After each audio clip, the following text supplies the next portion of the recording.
खैर जो भी है, मत हो तो ज़्यादा अच्छा है। ठीक है चलो, जैसे हम लोग देख रहे थे कि जो प्रोबेबिलिटी का लास्ट पार्ट है ना वो काफ़ी थियोरेटिकल है। थियोरेटिकल मतलब इसमें स्टैटिस्टिक्स का थोड़ा सा इन्वॉल्वमेंट है, और एक बार हम लोग ना स्टैटिस्टिक्स को भी for the sake of completion पढ़ लेंगे, बट उसके अलावा ना इनकी ज़रूरत नहीं होती पढ़ने की। जैसे अगेन मैं बोलना चाहूँगा, हमारे समय पे हमने स्टैटिस्टिक्स का चैप्टर बिल्कुल नहीं पढ़ा था, और स्टैटिस्टिक्स सिर्फ जेई मेंस में है। ठीक है, जेई एडवांस में तो है भी नहीं स्टैटिस्टिक्स।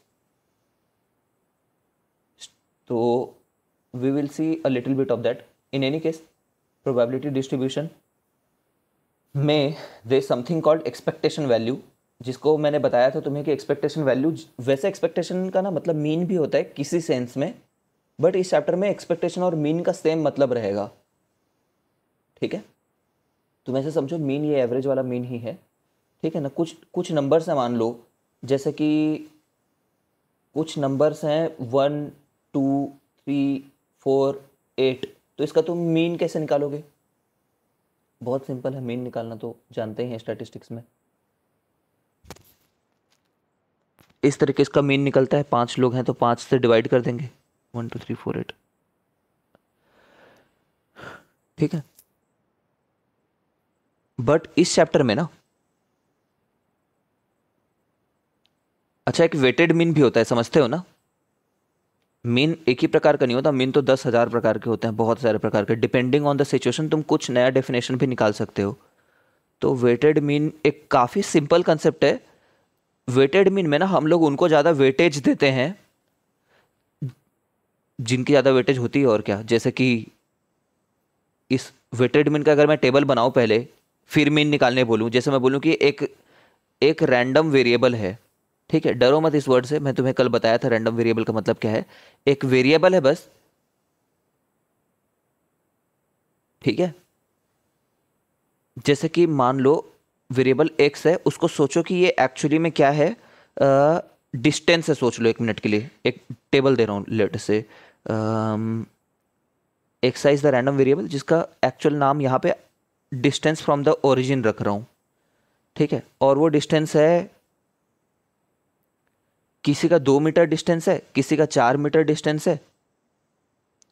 ठीक है, किसी का 6 मीटर डिस्टेंस है, किसी का 18 मीटर डिस्टेंस है मान लो, या फिर कुछ मान लो 12 मीटर डिस्टेंस है मान लो, 4 पार्टिकल हैं, है ना, मीटर से, ये मीटर। और उस एक्सआई का डब्ल्यू आई क्या है, वेट, है ना, डब्ल्यू आई मतलब W1 W2 W3 W4। और वेट यहाँ पे ना मैं मास को दे देता हूँ, ऑल्दो मास का वेटेज से कोई लेना देना नहीं है।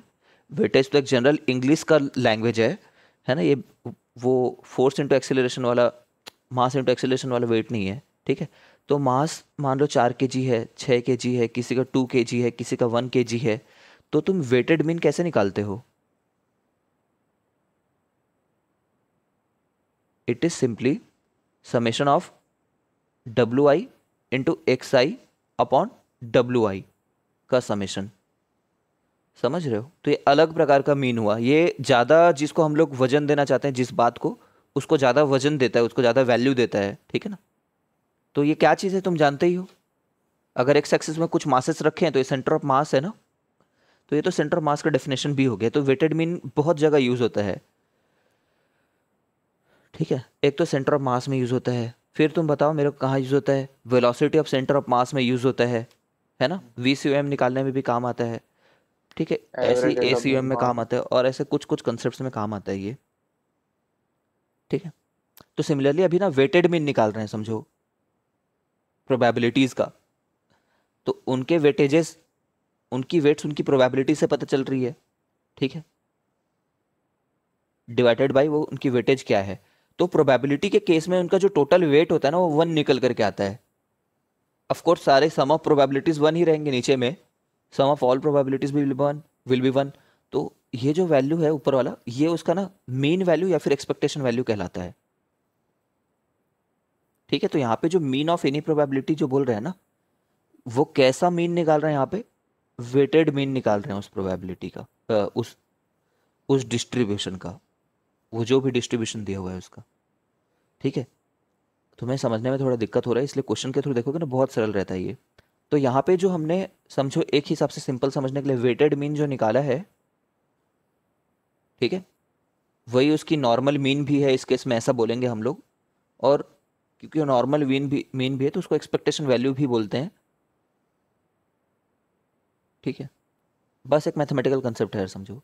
अब ये क्या चीज़ है, वेरिएंस, ये सब पढ़े हो क्या 11th में?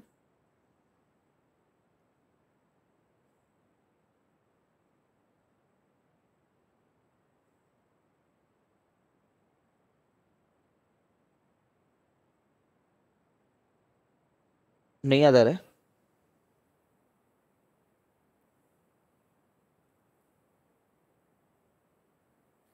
देखो वेरिएंस वगैरह क्या होता है, अगेन मैथमेटिकली सोचना है बस, बहुत ज़्यादा नहीं।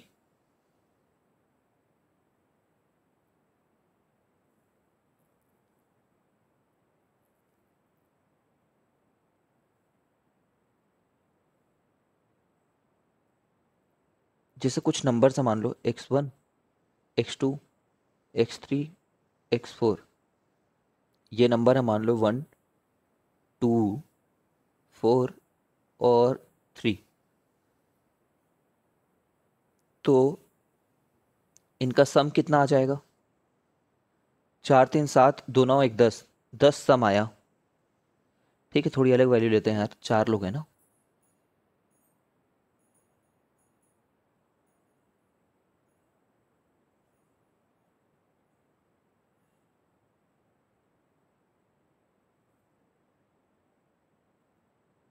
इसको भी 4 ले लेते हैं।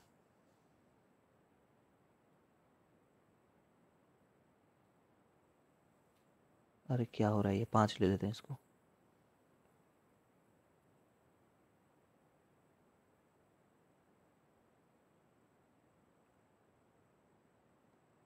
ठीक है, तो ये लोग 12 हुए सम इनका।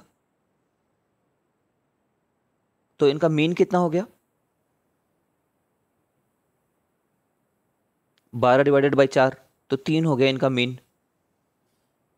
ठीक है, अब हम लोग क्या करते हैं, एक डिविएशन निकालते हैं।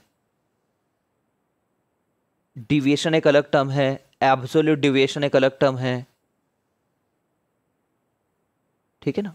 डिविएशन निकालते हैं अगर हम, तो कैसे निकालते हैं कि वो नंबर मीन से, मीन जिसको एक्स बार से रिप्रेजेंट करो या फिर इस चैप्टर में म्यू से रिप्रेजेंट करो, वो नंबर म्यू से कितना अलग है। तो 1 - 3 - 2 अलग है, 2 - 3 - 1 अलग है, 4 - 3 +1 अलग है, 5 - 3 2 अलग है। ठीक है, तो डिविएशन ये बताता है कि मतलब हम लोग क्या फाइंड करना चाह रहे हैं, समझ रहे हो ना। यहाँ पे जो हमारा डेटा है वो कितना कंसिस्टेंट है, कितना सजा हुआ है, कितना एक्यूरेट है, मतलब थोड़ा कंसिस्टेंसी कितनी है, यही बात है बेसिकली। तो अरे यार 5 - 4 - 3 करने से तो 1 आता है, 5 - 3 - 2 आता है, सही तो किया है मैंने। ओके, खैर। बट ना तुम समझ रहे हो, अगर मैं ऐसे बोल दूं कि ये हमारे डिविएशंस हैं, और अगर मैं इनको सम करूं डिविएशंस के सम को, तो कितना आ जाएगा? 0 आ जाएगा। बट ऐसा तो नहीं है कि हमारे डेटा में डिविएशन नहीं है भाई। ऐसा डेटा को बोलते हैं जिस उसके पास डिविएशन नहीं है, जिसमें हर नंबर 3 3 3 3 3 3 ही होता। समझ रहे हो? बट हमारे डेटा में तो है डिविएशन ना, हमारा कोई भी नंबर 3 नहीं है, इनफैक्ट कंसिस्टेंसी नहीं है इनमें। तो हम लोग ना एब्सोल्यूट डिविएशन डिफाइन करते हैं इसलिए। ठीक है, अगर तुम चाहो तो एब्सोल्यूट डिविएशन डिफाइन कर सकते हो, जो mod of x1 minus mu है। ठीक है, जो क्या कहलाएगा, 2 1 1 एंड 2। ठीक है, अब अगर सम करोगे इनके सम को तो फिर 4 6 आ जाएगा ये। ठीक है, अब ये थोड़ा बेटर रिप्रेजेंटेशन है कि हाँ डिविएशन तो है करके। ठीक है, तो रैदर स्टैटिस्टिक्स में स्टैटिस्टिशियंस जो होते हैं वो क्या करते हैं, वो स्क्वायर ऑफ मतलब एब्सोल्यूट डिविएशन निकालते हैं। ठीक है ना, वैसे स्क्वायर कर रहे हो तो सिर्फ डिविएशन का स्क्वायर कर रहा हूँ भी बोल सकते हो, बट डिविएशन का तो कोई मतलब ही नहीं होता। एब्सोल्यूट डिविएशन मतलब मॉड्यूलस ऑफ दैट डिविएशन का ही मतलब होता है। तो स्क्वायर ऑफ एब्सोल्यूट डिविएशन देखते हैं फिर क्या होता है करके। तो ये बस इसका स्क्वायर होता है। ठीक है, as simple as that.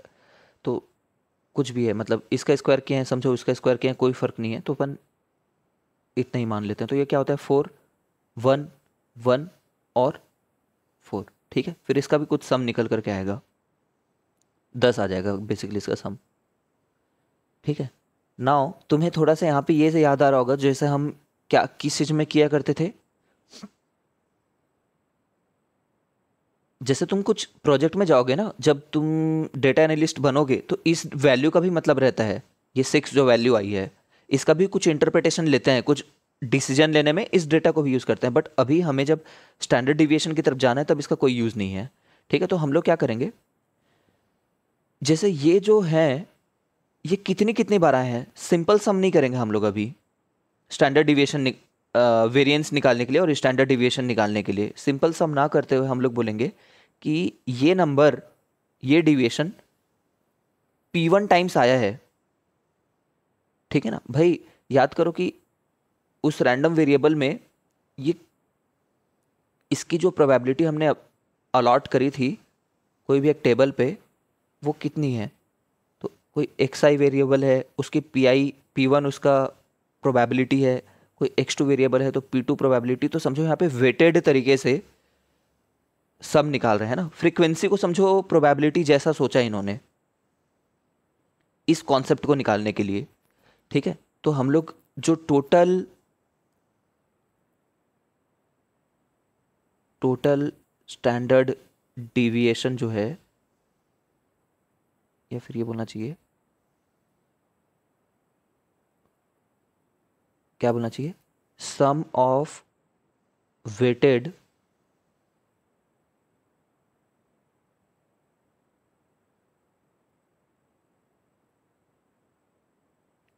Some of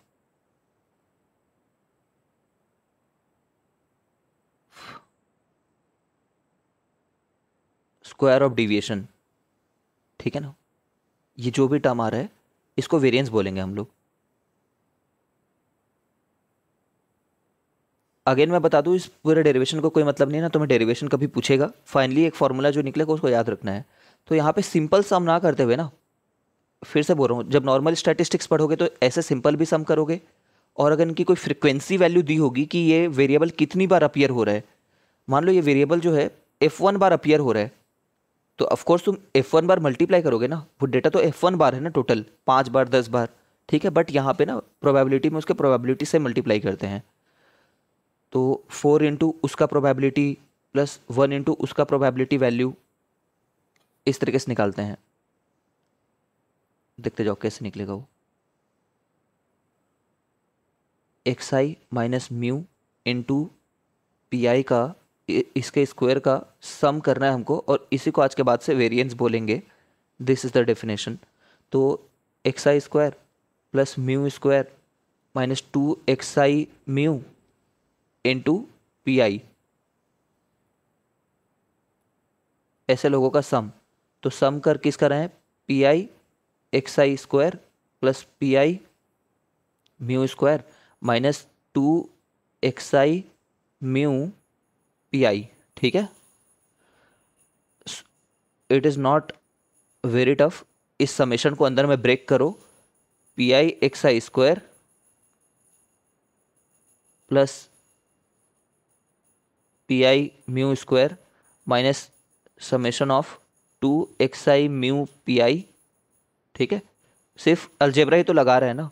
अब सोचो कि ये फर्स्ट टर्म को तो रहने दो, फर्स्ट टर्म को तो ऐसे रहने दो, पी xi स्क्वायर ही रहने दो।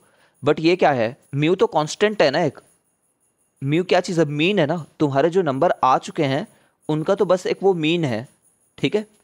अलग अलग नंबर तक तुम जा रहे हो, जैसे xi की प्रोबेबिलिटी पी थी, x2 आने की प्रोबेबिलिटी p2 थी, x3 आने की प्रोबेबिलिटी p3 थी, x4 आने की प्रोबेबिलिटी p4 थी, ठीक है। तो जब तुम एक नंबर को पिक कर रहे हो तो तुम्हारा मीन थोड़ी बदल जा रहा है यार, ठीक है ना। मीन तो मीन है, तो म्यू आई तो म्यू का स्क्वायर जो है वो तो कांस्टेंट ही है, वो बाहर आया। और सम ऑफ प्रोबेबिलिटी क्या होगा, ये तो 1 होगा, ठीक है। माइनस यहां पे भी म्यू को बाहर निकाल दो और xi pi रहने दो। और ये क्या चीज़ है, यही तो मीन या फिर एक्सपेक्टेशन वैल्यू है ना इस केस में, क्योंकि divided by summation of P I करने से 1 आ जाता था। ठीक है, तो यही तो डेफिनेशन है म्यू की, कि हम सारे नंबर को वो कितने कितने बार आए हैं, है ना। यहाँ पे प्रोबेबिलिटी को फ्रीक्वेंसी जैसे सोचना होता है ना, या फिर वेटेड तरीके से सोच रहे हो तो उसको वेट्स की तरह सोचना होता है। तो डिवाइडेड बाई भाई ये करने से तो कोई फर्क पड़ेगा नहीं ना, क्योंकि नीचे वाला टर्म 1 है। ठीक है, तो खुद म्यू है, तो क्या हो गया फिर ये चीज़,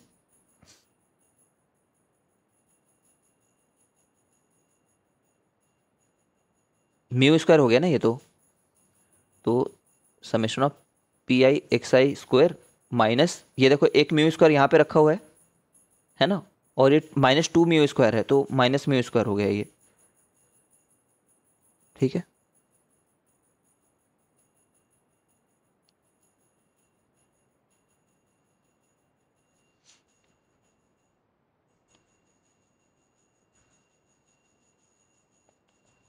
ठीक है, कौन से फॉर्म में इनको चाहिए, तो देखो ये अपना इसी फॉर्म में निकल करके आया है। इसको हम लोग वेरिएंस बोलते हैं। Variance is the weighted sum of all the squares of deviations. ठीक है, और स्टैंडर्ड डिविएशन क्या होता है, वो वेरिएंस का रूट होता है बाय डेफिनेशन।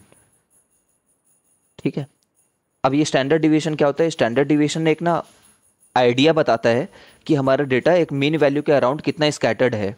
जैसे ये डेटा ले लो, अब ये डेटा के बारे में अगर कोई बात करेगा, ठीक है, समझने की कोशिश करना थोड़ा सा। दो अलग अलग डेटा सेट है मान लो यार,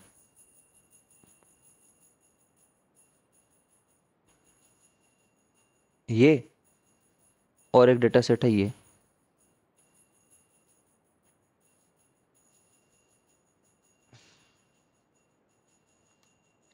जस्ट अ मिनट।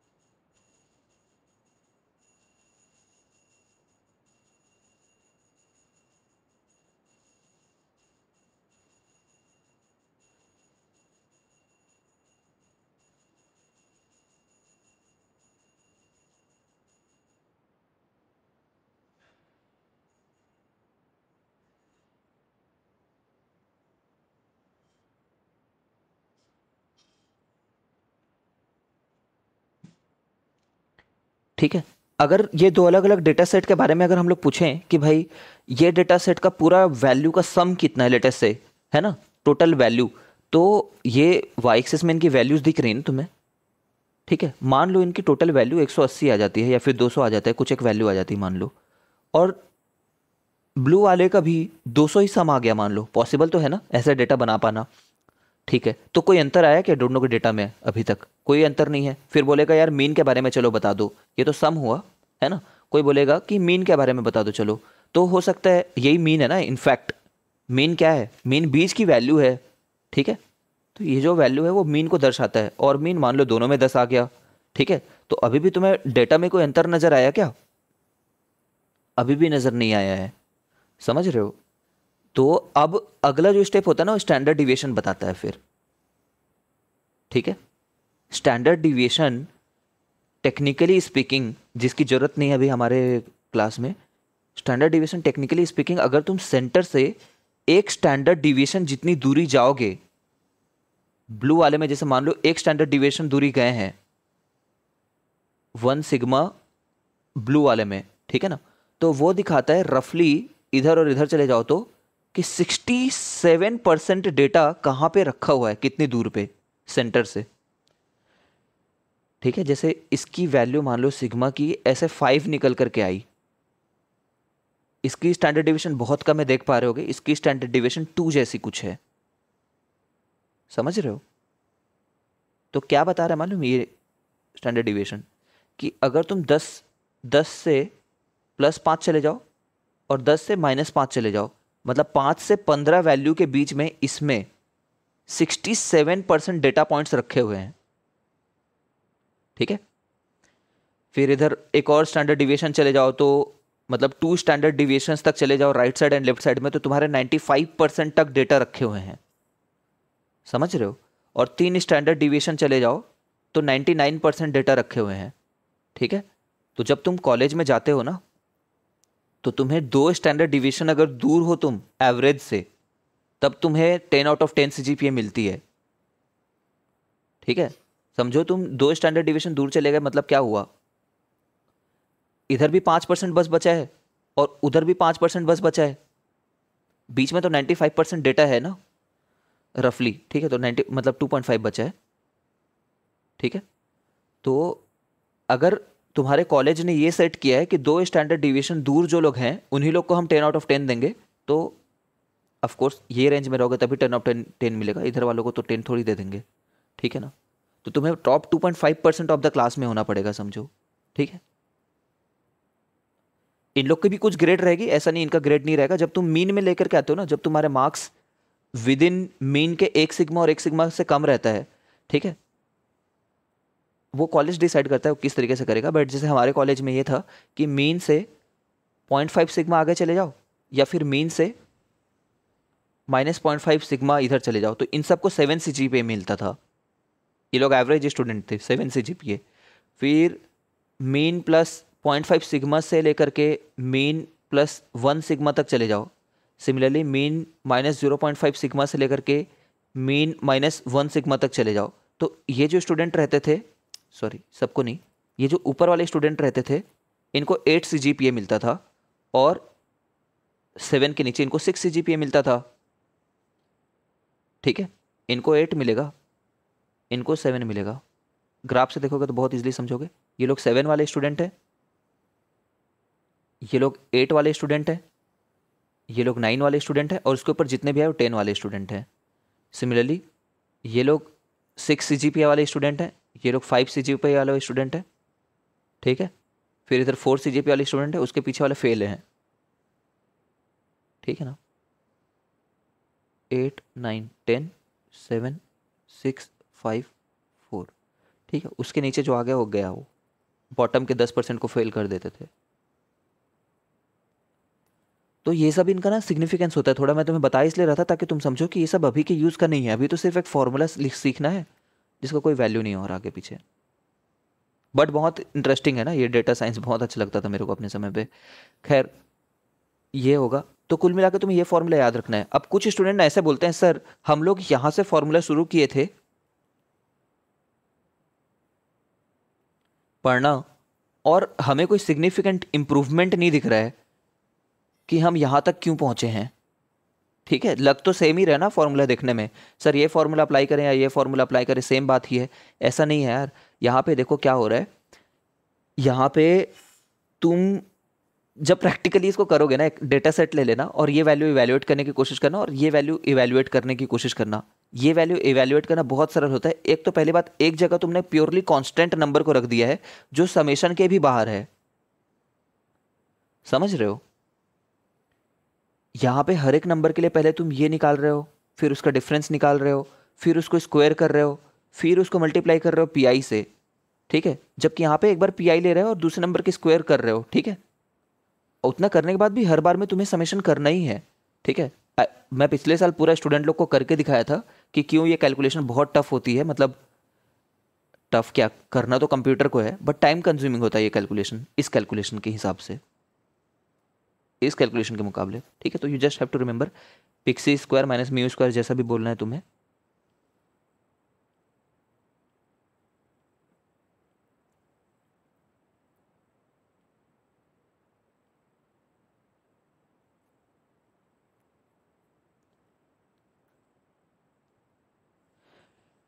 ठीक है, अब तुम्हें ये बात याद रखनी है कि mean of binomial probability distribution जो होता है ना, अच्छा बाइनोमियल,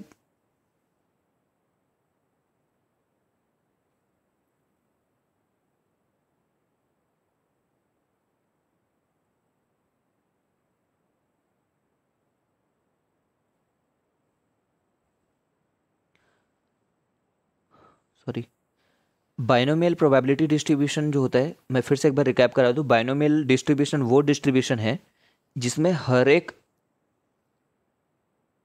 ट्रायल का दो आउटकम हो, या तो सक्सेस या तो फेलर। ठीक है, तीसरा मत हो। जैसे एक बॉल में तीन, एक बैग में तीन बॉल है, रेड ग्रीन ब्लू। ठीक है, तो इसको तुम लोग दो तरीके से डिवाइस कर सकते हो। ऐसा बोल सकते हो रेड आना एक बात है, ब्लू आना एक बात है, ग्रीन आना एक बात है, ऐसा करके कोई बंदा बोल सकता है। लेकिन एक दूसरा बंदा जो उसको बाइनोमियल ट्रायल के हिसाब से डिफाइन करेगा, क्या बोलेगा मालूम है? रेड आएगा तो सक्सेस है और बाकी दोनों आ गए तो फेलर है।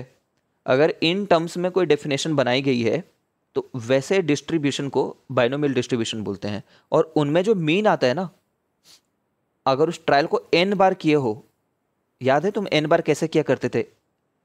ठीक है,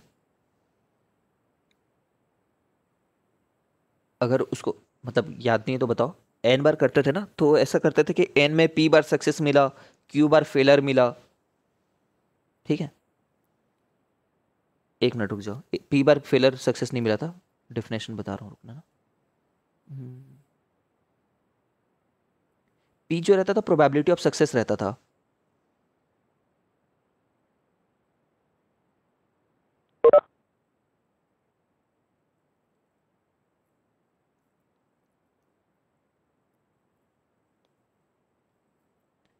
ठीक है, p जो रहता था प्रोबेबिलिटी ऑफ सक्सेस रहता था, q जो रहता था प्रोबेबिलिटी ऑफ फेलर रहता था।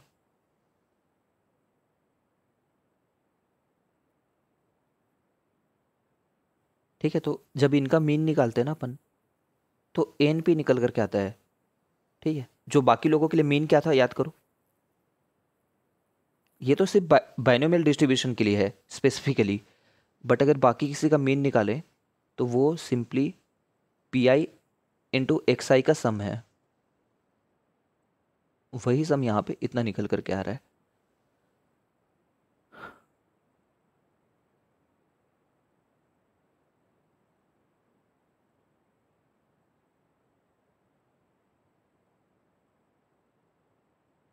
ठीक है, जैसे एक टेबल देखेंगे बाइनोमियल का, तब ये क्लियर हो जाएगा। इतना ही निकलेगा, तुम यहाँ से भी देख पा रहे होगे।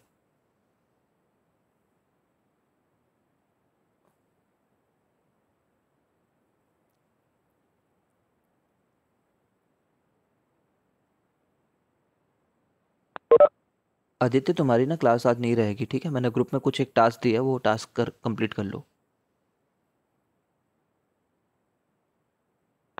ठीक है, और जो वेरिएंस रहता है ना, वेरिएंस की जो वो रहती है वैल्यू, वो इतनी रहती है। तो स्टैंडर्ड डिविएशन कितना हो जाएगा फिर? Root of this variance. ठीक है, जब इसको पढ़ाया जाता है तो सीधे ये बता दिया जाता है बाइनोमियल डिस्ट्रीब्यूशन के लिए ये वैल्यू है, इसके लिए ये वैल्यू है। हमने जो उतना सब चीज़ किया ना, वो भी करने की ज़रूरत नहीं रहता। तो एक बार वैल्यू देखते हैं, क्वेश्चन को समझते हैं थोड़ा।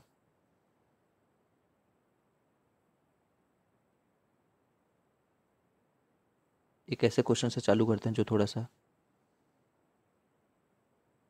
ठीक सा हो। चलो इसी क्वेश्चन से देखते हैं। A fair dice tossed 2 3 5 occurs, then the player wins that number of rupees। Question को समझ लो, बहुत सरल रहता है यार। देन दैट प्लेयर विंस, और कितने जीतता है? उतने ही रुपए जीत जाता है। But the but if 1 4 6 occurs, then player loses that number of rupees। JEE mains में पूछा गया ये 2 3 बार।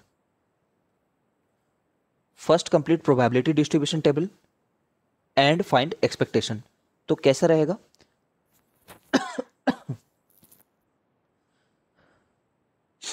ये एम आई तो उसकी वो है, फाइनली अर्निंग है ये, है ना।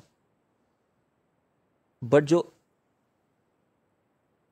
जो इंसिडेंट्स हैं, 2 आना, 3 आना, 5 आना, 1 आना, 4 आना, 6 आना, ठीक है, उनको पहले प्लॉट किया गया है। और ये आने की प्रोबेबिलिटी कितनी है बताओ? ये आने की प्रोबेबिलिटी 1/6 1/6 1/6 1/6 1/6 1/6 है। ठीक है, ये जो टेबल है, इसको थोड़े अलग तरीके से भी बनवा सकता था वो, चाहता तो क्वेश्चन में, है ना। वी विल सी, पहले तो इसको देखते हैं। अब इसने ना क्या बोला है, फाइंड द एक्सपेक्टेशन बोला है। जब ऐसा कोई क्वेश्चन पूछे ना, ठीक है, तो एक्सपेक्टेशन मतलब अर्निंग की एक्सपेक्टेशन पूछ रहे हैं। Find the expectation value of the earning, ठीक है, कितना वो कमाया होगा, एक्सपेक्टेशन, ठीक है। अगर वो इस गेम में घुसता है ना, तो उसकी एक्सपेक्टेड अर्निंग जो रहेगी वो ये रहेगी। क्या होती है एक्सपेक्टेशन वैल्यू, ज़्यादा सोचना नहीं है, PI XI होता है, बहुत ज़्यादा सिग्निफिकेंस नहीं निकाल सकते। तुम निकालना चाहो तो निकाल सकते हो घर में बैठ करके आराम से, कहीं से एक्स्ट्रा स्टडी करके, ठीक है।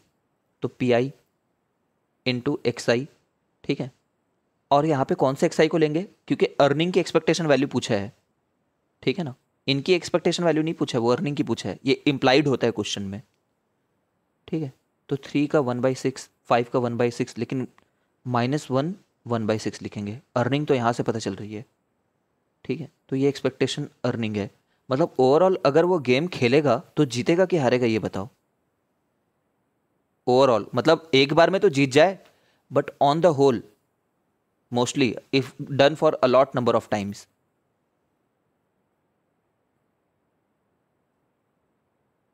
क्योंकि इसकी जो एक्सपेक्टेशन वैल्यू है ना, प्रोबेबिलिटी के हिसाब से वो नेगेटिव आई है, इसलिए ये गेम जो है अनफेवरेबल टू द प्लेयर है, इसमें लोग हारेंगे ही, खिलाने वाला ही जीतेगा, खेलने वाला तो हार जाएगा। एक ही बार में नहीं ना। अब तुम समझ रहे हो क्या इन सब का सिग्निफिकेंस होता है करके थोड़ा सा। सर ऐसा कैसे पता चल गया कि ये आया, ठीक है, तो वो हार ही गया। अब तुम थोड़ा रिलेट कर पा रहे हो, दिमाग होगा तो रिलेट कर पा रहे होगे, क्योंकि ये फ्रिक्वेंसी जैसा है भाई, ज़्यादा प्रोबेबिलिटी है। मतलब इसमें तो वैसे सभी इक्वी प्रोबेबल चीज़ें हैं, है ना, वैसे, ठीक है। लेकिन थोड़ा अगर ज़्यादा प्रोबेबिलिटी होता है, मतलब ज़्यादा फ्रिक्वेंसी से वो चीज़ हो रही होती ना। अगर किसी की प्रोबेबिलिटी मैं बोल दूं कि 4/5 है किसी इवेंट के हैपनिंग की, तो ज़्यादा बार हो रहा होगा ना ये इवेंट, तो उतनी बार वो हार रहा होगा ना, अगर इस बात की प्रोबेबिलिटी 4/5 रहती तो इस तरीके से इसका मतलब रहता है। आवाज़ आ भी रही कि नहीं यार, एक बार कंफर्म करो। आ रही है सर।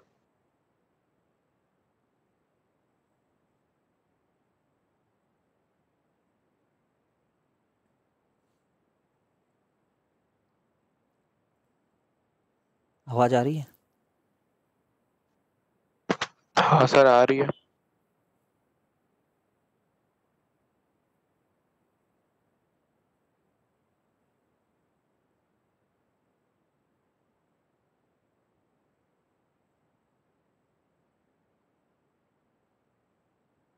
ठीक है, अब देखो, अगर अगर हम लोग ना ये नंबर का PI XI निकाले होते तो क्या आता, उसको एक बार देखें। तुम बताओ क्या आता। 1 + 2 + 3 + 4 + 5 + 6 ये नंबर आता। कितना होता है 6 तक का सम? 6 4 10, 6 16, है ना। 16/6 आता वो, ठीक है, 16/6। और क्या रहता है ये वैल्यू? 2.6।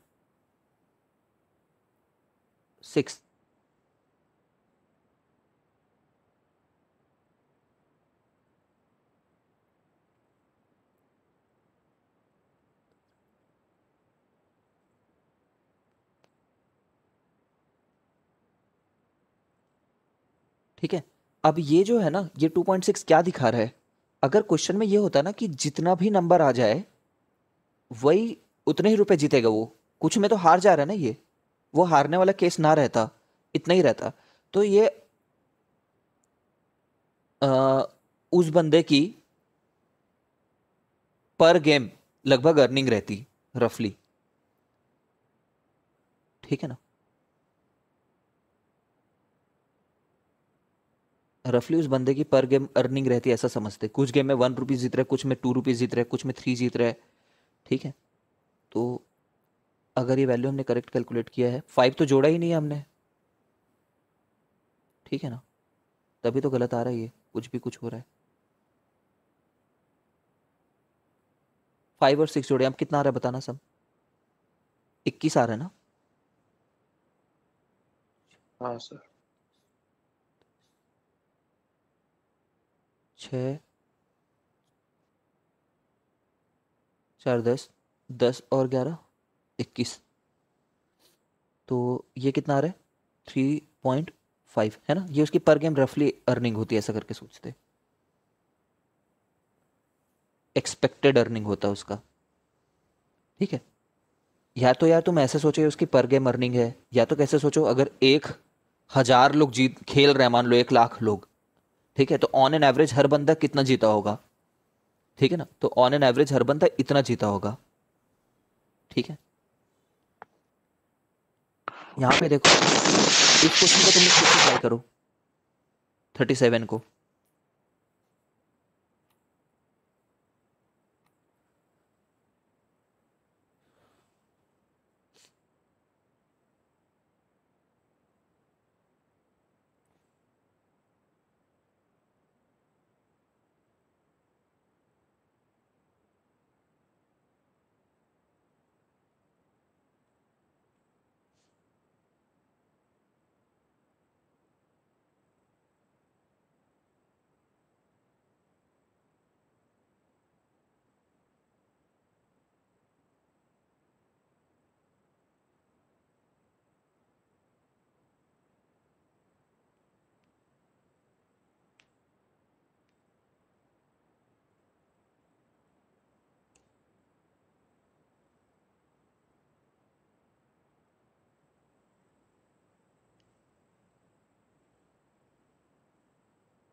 हो गया ना, आई डोंट थिंक तुम्हें कोई दिक्कत हुई होगी इसमें।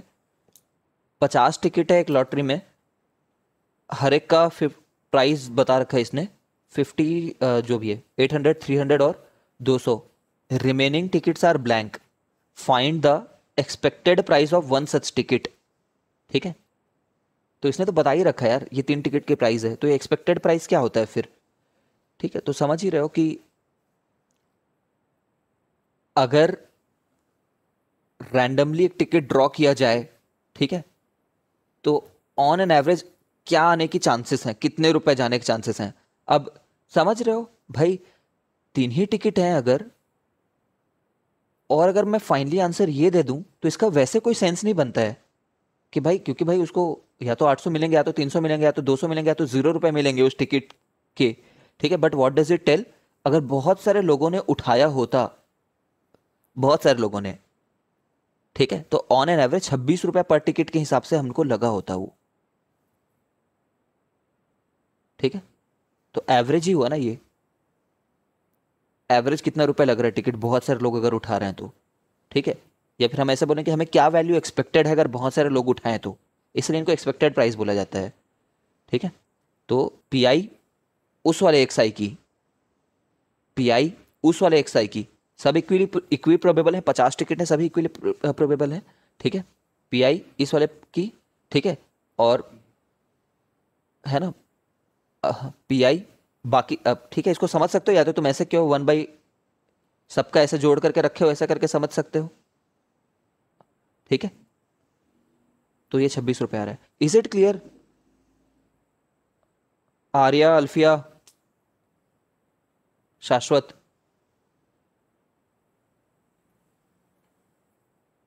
यही सरल क्वेश्चन रहता है जेई मेंस में, there is no difference at all. यही पूछ लेते हैं उठा करके।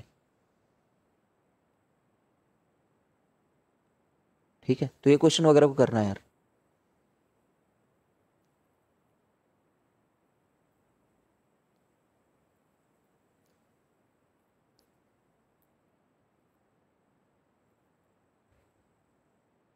ठीक है, इसमें देखो ये टफ नहीं है, ऐसा मत सोचना कुछ टफ हो रहा है, ये बस बता रहा है कि 5 रुपए के एक बैग में 2 कॉइन, 3 कॉइन है, और 2 रुपए के एक बैग में 3 कॉइन है, हर बैग में 4 4 कॉइन है, 4 coin 4 coin 4 coin 4 coin 4 coin, ठीक है ना। तो ऑन एन एवरेज अगर बहुत सारे लोग इस बैग से उठाएं तो एवरेज तौर पे कितना रुपए मिला होगा लोगों को। जैसे किसी बंदे ने ये उठा लिया तो उस बंदे को कितना मिलेगा, 15 रुपए प्लस 2 17 रुपए मिलेगा। ठीक है, बट यहाँ पे हमें क्या पता करना है, एवरेज कितना मिलेगा। तो किसी बंदे ने तो ये भी उठाया होगा ना जहाँ पे बस 8 रुपए मिला होगा, तो 1/5 प्रोबेबिलिटी है और उसमें कितने पैसे कमाए उसने, 1/5 प्रोबेबिलिटी है उसमें कितने पैसे कमाए, 1/5 उसमें कितने पैसे कमाए। ठीक है, तो summation of P I x I is a very intuitive, very common sensical definition. ठीक है,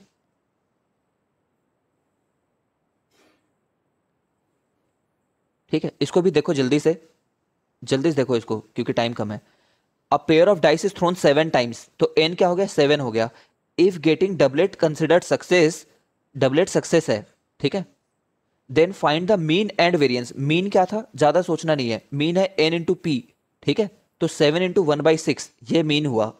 ठीक है, वेरिएंस क्या था, एन पी क्यू। ठीक है, का हाँ ये था, तो एन कितना है, 7 है, पी क्या है, ये है, फेलर ये है। ठीक है ना, तो ये वेरिएंस आ गया हमारे लिए, समझ गए हो। इससे ना बियॉन्ड वो पूछेगा कभी भी ना, तुम्हें जानना है। स्टैंडर्ड डिविएशन पूछता तो वो निकाल लेते। ठीक है, फिर से देखो एक और क्वेश्चन कराया, इसने 4 बार थ्रो किया है। ठीक है, getting a total of 7 is considered at success. 7 आने के कितने बार चांसेस थे, कल ही हम लोग देखे थे 1/6 चांसेस थे उसके 7 आने के। ठीक है, तो मीन कैसे